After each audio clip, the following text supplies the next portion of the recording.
Hello everyone and welcome back to TowerGate. It is TowerGate day number 671. 671, January the 22nd, 2019, Tuesday. Thank you so much for tuning in. Okay, so yesterday, at the end of the video, I said that there was something about the shutdown that was coming up that could be very interesting to pay attention to. And I'm not suggesting this is a plan that Trump has or that this is why he did the government shutdown. I know there's some people out there saying that. I really don't believe that's the case. But as a consequence of the government shutdown, we're about to reach a certain point we've never been at before because we've never exceeded 30 days in a government shutdown. But from what I've been able to gather from the reading I've been doing, I watched a few YouTube videos and then I went to a couple of government websites to try to verify what I'm hearing, to try to sort it out a little bit. So, basically what happens, that we've never been here to this point before, but after 30 days of a government shutdown, you essentially have a situation where you can now furlough, permanently lay off, permanently, or fire, whatever word you want to use, these non-essential government employees or contract employees. In other words, a really good chance to really shrink the bureaucracy, particularly in D.C. Now, unfortunately, there are going to be some private contractors who work other places outside of D.C. who work like for the Army or the Air Force or whatever. They're civilians, they're contractors working for one of the armed services or whatever. Now, sometimes you can save their jobs, but some of those jobs could be lost. So this is not, I'm not going to say this is across the board a great thing, because it does give you the ability to fire a lot of federal employees after you've exceeded 30 days in the shutdown, because it automatically triggers a situation where you can now lay off these people permanently.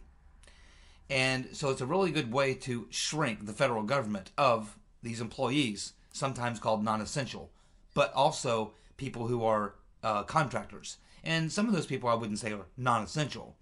Like I said, there's people who work as independent contractors for the various military and various other organizations within the government agencies. They're not all bad people, and they're not all liberals, and they're not all people wasting taxpayers' money or anything like that. But unfortunately, so those people could face these consequences, and that's sad, but they are a minority. 90% of the people who could be permanently furloughed after the shutdown reaching 30 days, most of them are just these bureaucrats who are in these government agencies. Now, I found out that there's a pecking order. In other words, they prioritize where these federal employees will get permanent layoffs from the agencies in the pecking order of, I guess, their how important they are or what have you. But when you have, so you have two things going on. When you have a shutdown, what you have is a lot of people who don't show up or take vacation or try to get unemployment, or they try to do all sorts of things. You also find out who your real producers are and who your slackers are. Now, you can't fire people based on performance, really, in the federal government, not under this furlough program. This is not an opportunity where you can go say, okay, get rid of all your bad people. You really can't target someone, unfortunately, based on performance. But there's other things that you can do, because they have to follow certain guidelines, like are they a veteran, their time, how long they've been there, and all these sorts of things. But a lot of the people who are dead weight or who are people we would like to see permanently furloughed are a lot of these type people that work at these organizations are like the young millennials. In fact, if you go back to the summer in the Project Veritas videos, where Project Veritas uncovered where there are many of these millennial type people who have gotten jobs working at these large bloated government bureaucracies like the NEA, or the Department of Education, Department of the Interior, the environmental departments, and all these. A lot of these people who we saw, who Project Veritas pointed out, Remember Project Veritas pointing out they were interviewing these people and they were talking about, oh, we don't do anything all day but promote the Democratic Socialist Party. The one guy was literally spending almost all day just doing work for the Democratic Socialist Party on our dime, working to get Trump, doing all sorts of things to slow down the Trump agenda,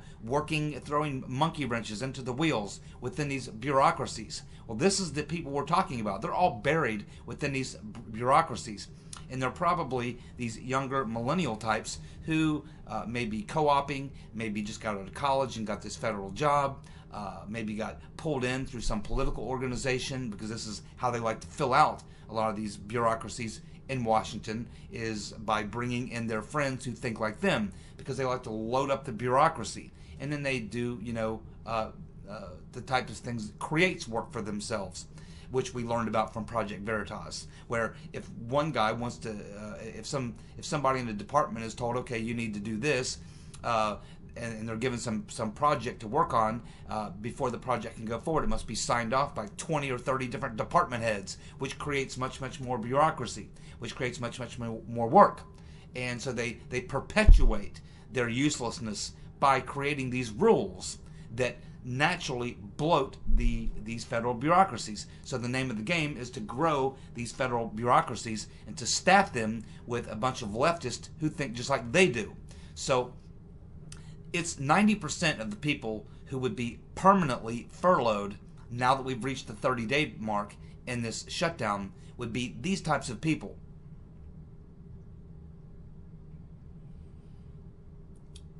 So this is actually what's called, technically speaking, in the law, this is what's called the RIF, the reduction in force. And this kicks in automatically after 30 days of a government shutdown. After 30 days of a government shutdown, contract employees and non-essential employees who have been furloughed during the shutdown can then be permanently deleted, fired.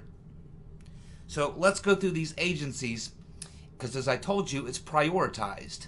They actually, I was looking at a bar graph, and it shows of these agencies where most of the furloughed employees would first come from. In other words, okay, we got to furlough X amount of government employees because of the shutdown. We're going to do it permanently because we're beyond 30 days. This kicks in this RIF, reduction in force. So where does it begin? What's the first agency that has to give it up where you're going to go furlough these employees and hope that solves the problem?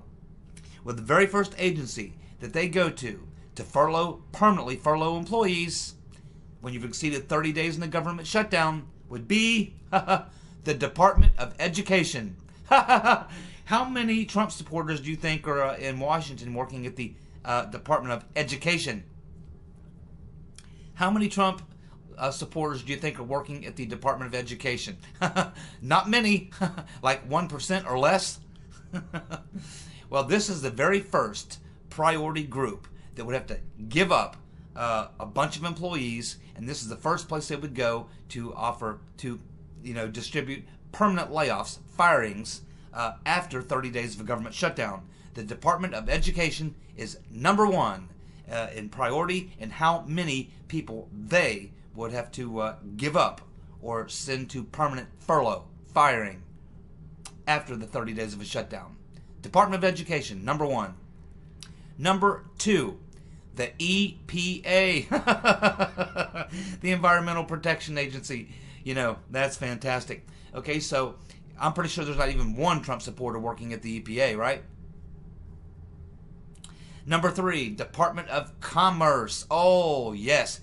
That's probably the group that's the most devious within the federal bureaucracy at throwing a wrench into the spokes of the Trump Make America Great Again agenda.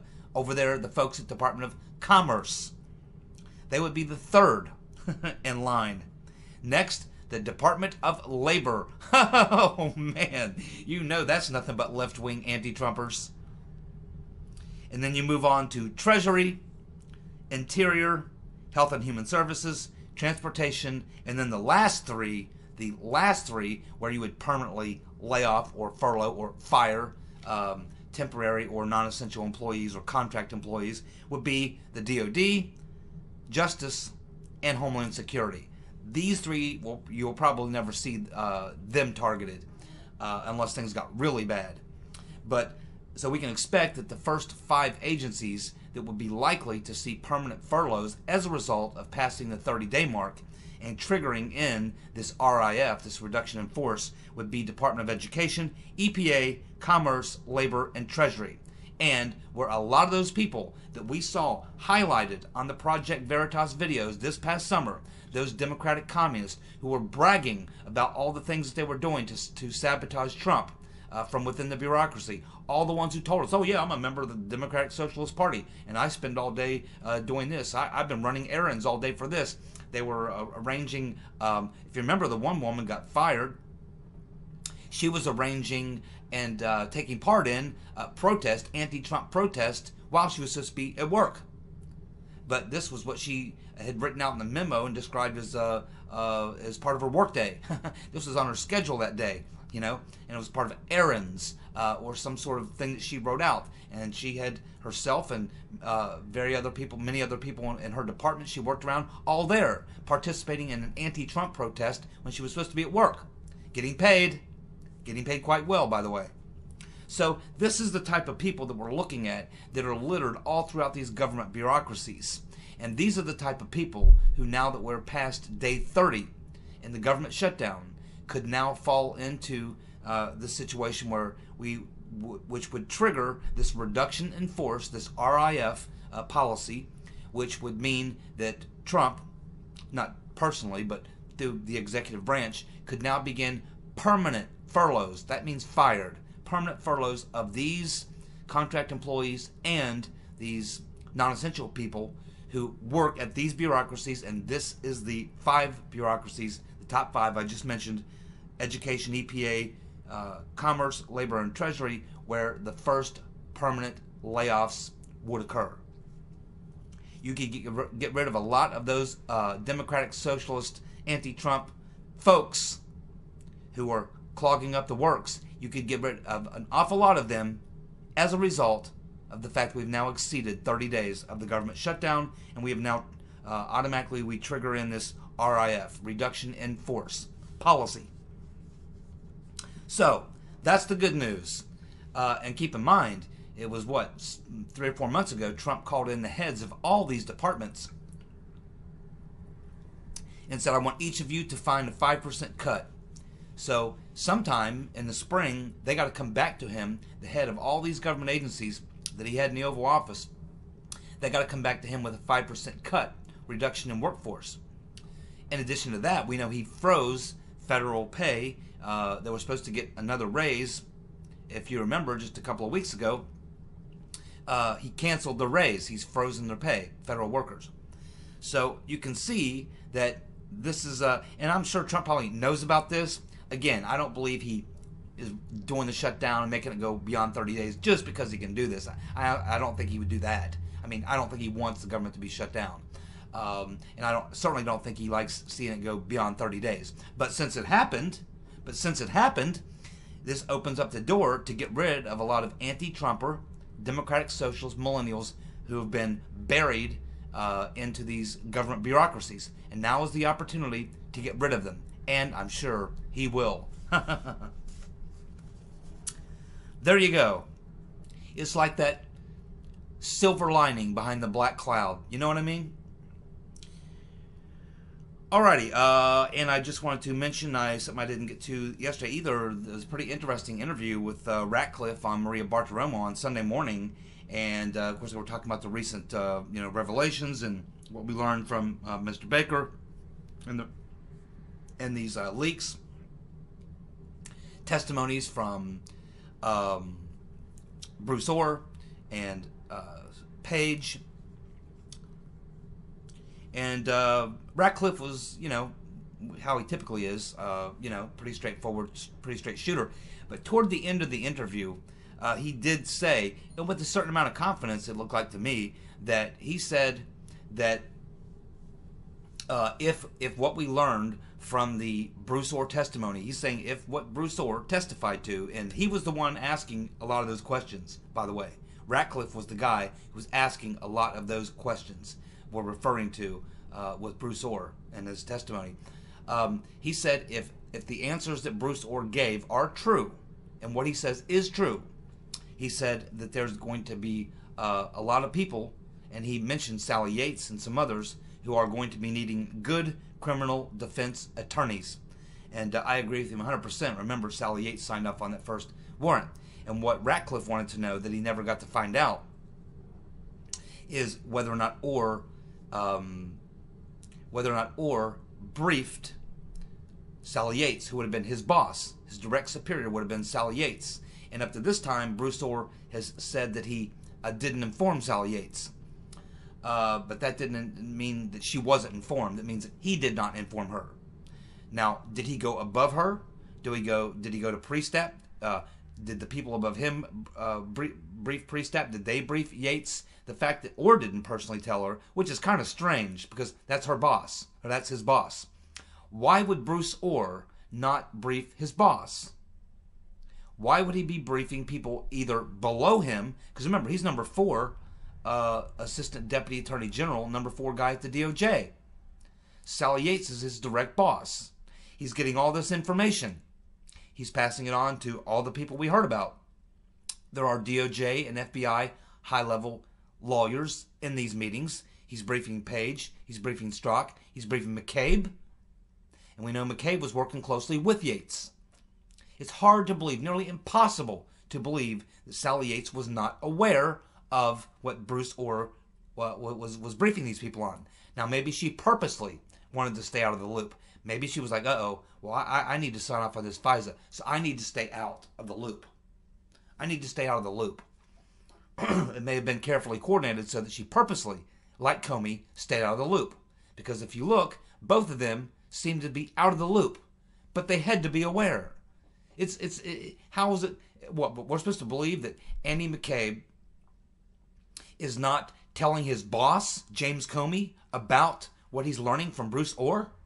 We're supposed to believe that Bruce Orr is not telling his boss, Sally Yates. They're telling people below them, people maybe on an even keel with them.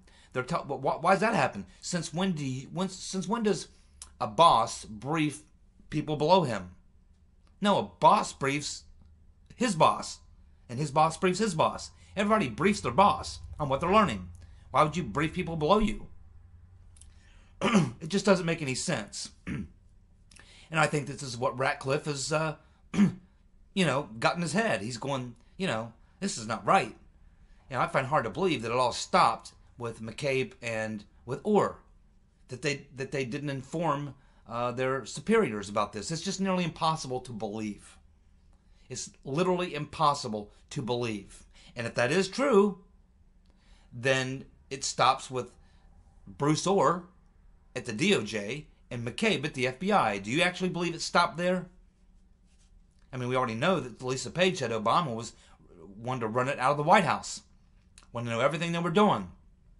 And it's clear that when you read the text of Strzok and Page, there was a power struggle going on within the FBI, the DOJ, and the White House. It was a power struggle for who was going to be running the show. And the show was Trump-Russia collusion frame-up. That's what we're going to learn, as well as something else. So, very good interview with Ratcliffe. Of course, yesterday was Martin Luther King Day. Martin Luther King. Just remember, never forget, Martin Luther King was a Republican. Martin Luther King was a Republican. His wife is still a Republican. Fox News reported that Ruth Buzzy Ginsburg is dead. Well, people are saying that's, a false report. They messed up or whatever. They're admitting they messed up. And what's funny about, not really funny, but it's kind of crazy about what they say caused the mistake is that they say that they already have obituary type story headlines already written and in the can. So that when they happen, they just go ahead and run them. So obviously, they must think that Ginsburg is so close to death that they go ahead and put together the story for her obituary. Go ahead and write the story, get the story for her obituary all done about the fact that she's died, and get it in the can, because we're going to be needing it shortly. That way, when it happens, boom, they're first with the story, or they're out there with the story, because they've already written it weeks in advance, knowing it was coming. So I guess they write obituary type stories, death stories, in the mainstream media before people actually die because they're anticipating they're going to die. And so they accidentally pulled up the story and put it out before it actually happened. But that tells you that someone at Fox News knows, just like many of us know, that her days are numbered.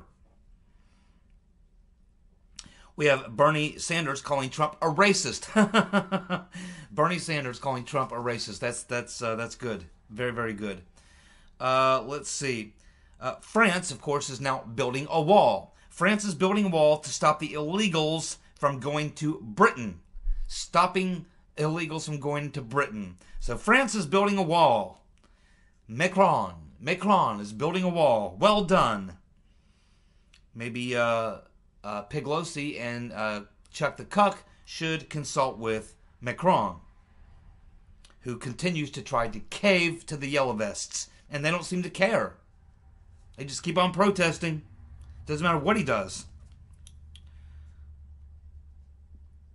The communist mayor of New York, de Blasio, I think his name is, has proudly announced that the $15 an hour minimum wage law is now in force in New York.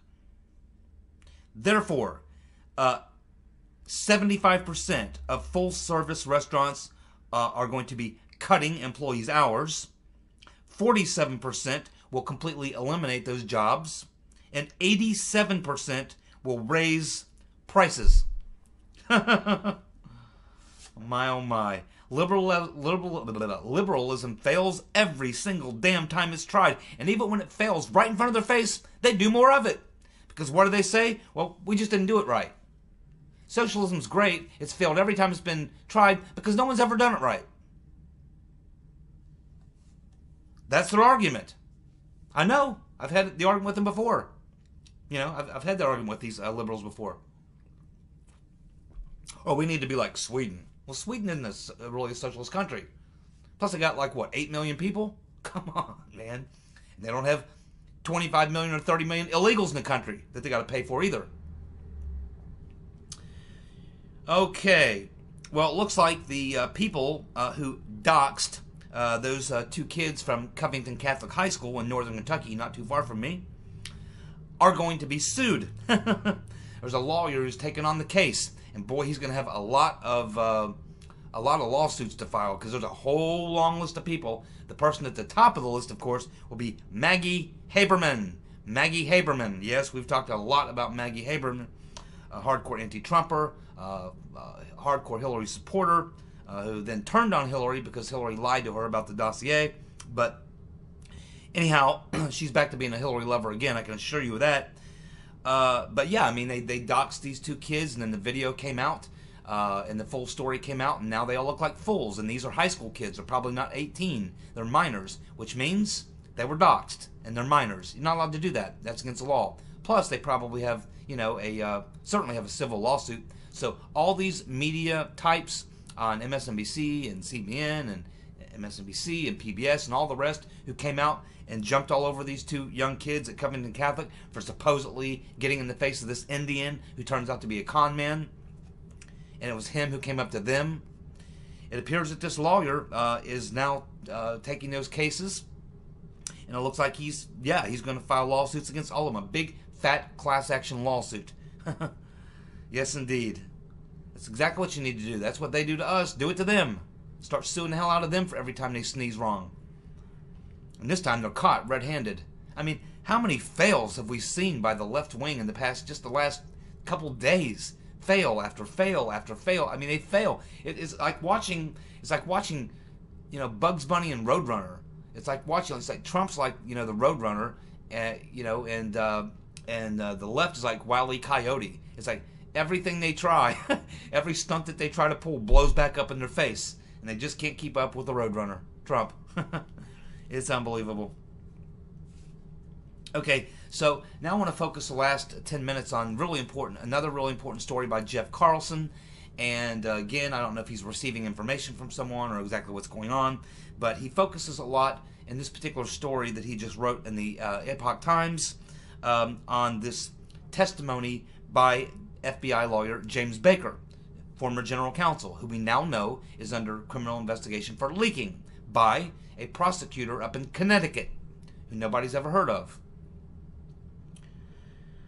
Okay, so we're going to go through some of the finer points of the story by Jeff Carlson.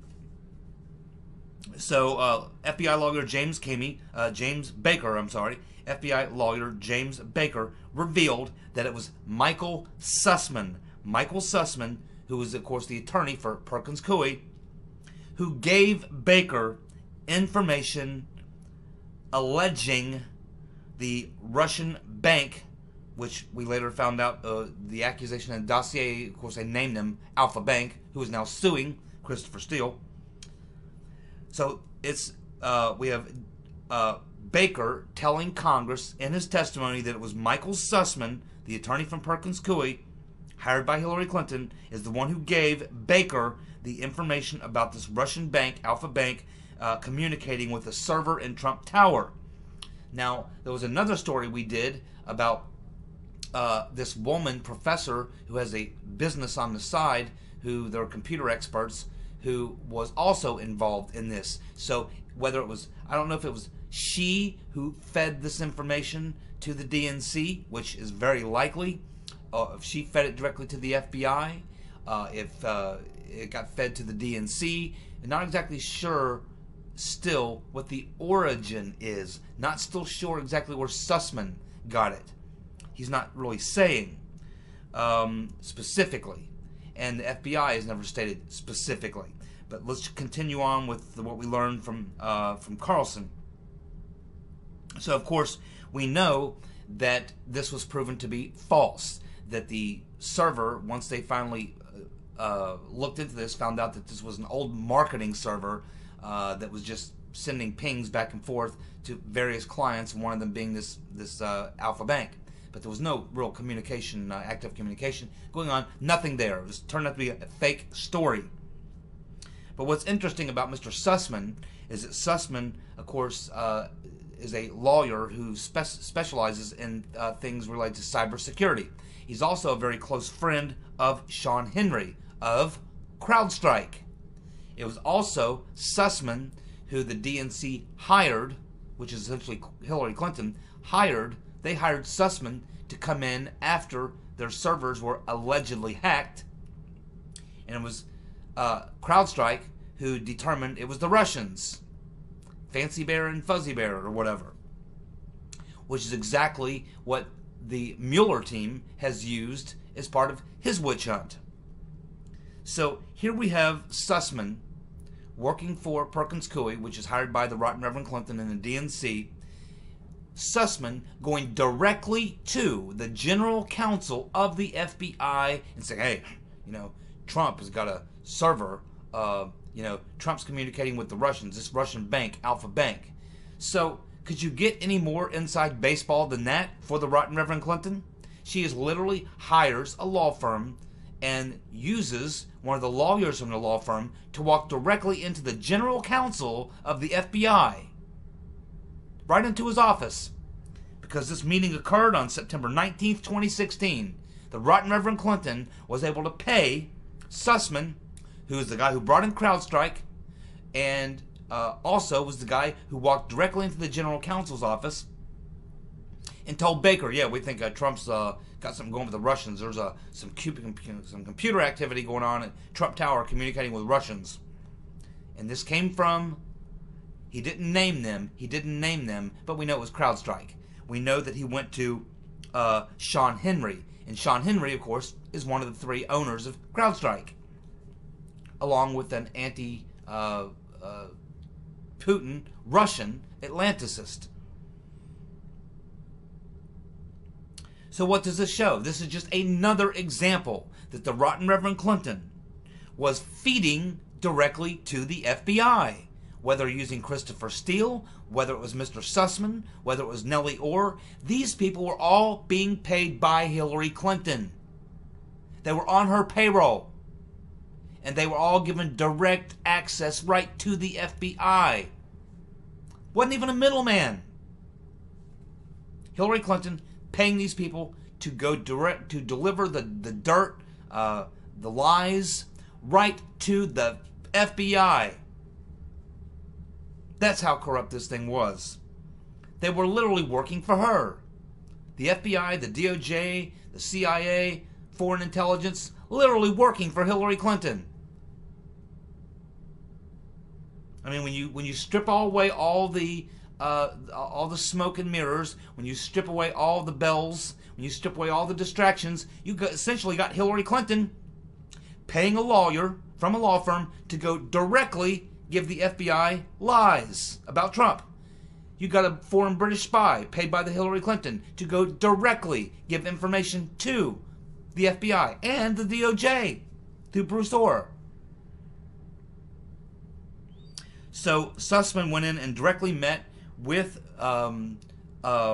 Baker and gave him this information on September the 19th, 2016, which was followed up by 2 more phone conversations. Now keep in mind, another lie, because we were told that that these interactions between Baker and someone who fed him this information happened after the election. Nope, here it is, September 19th, before the election, well before the election, 6-7 weeks before the election. So we also learn from Sussman, and when he was deposed by Congress, that it was not only James Baker, FBI General Counsel, that he gave this information to. He also gave it to media outlets, media organizations. He passed it to them too. So the September 19th, 2016 meeting between Baker and Sussman happened just 5 days after Christopher Steele produced the first memo of the dossier. And what was in the first memo of the dossier? The story about Alpha Bank. September 23rd, 2016. Just 6 days after that is when Michael Isikoff, writes his article about Carter Page. And who was his source? Christopher Steele. This, of course, is the article that was used by Lynch and Yates and Comey for the first FISA warrant. October 31st, 2016, David Corn writes his article, which the Clinton campaign used for a flyer, which they quickly got rid of. They used 2 paragraphs to create a flyer, a campaign flyer. It disappeared. But it's on the internet if you want to go find it. There were 2 more stories that were followed up on October 31st, 2016 by the David Corn article talking about the same thing. Trump, Russia, Carter Page, the whole 9 yards. And then, right after those articles appear, the one by David Corn and the 2 follow-up articles, one of them by the New York Times, Hillary Clinton sends out her tweet about the Trump organization having dealings with a Russian bank. So you can see how the Rotten Reverend Clinton was working this program. The Rotten Reverend Clinton, remember, I've been saying for a long time that when we get to the very bottom, of this fiasco, we are going to find it was a Rotten Reverend Clinton operation. She was the one who was paying for it all. She held custody of all this. She owned the dossier. She paid for it. She owned it. She owned all these sources that were being paid by her. Nellie Orr was working for Hillary. GPS was working, Fusion GPS working for Hillary. Christopher Steele working for Hillary. Essentially, all these people working for Hillary. Mr. Sussman, Perkins Coie, the whole 9 yards. The Rotten Reverend Clinton was literally pumping the information, the false hoax Trump-Russia story, directly to the FBI, multiple media organizations, and then the FBI was using that to get FISA warrants. Right along with the helping hand from the intelligence community, who were up to their eyeballs in it all the time, the whole time. We're going to find, when we get to the bottom of this grand criminal conspiracy, that the Rotten Reverend Clinton was the mastermind, the driving force, the money, and the power behind every bit of it. And everyone else was working for her. You watch and see. Thank you so much for tuning in. I'll be back tomorrow with more TowerGate. See you guys. Have a good night. Bye.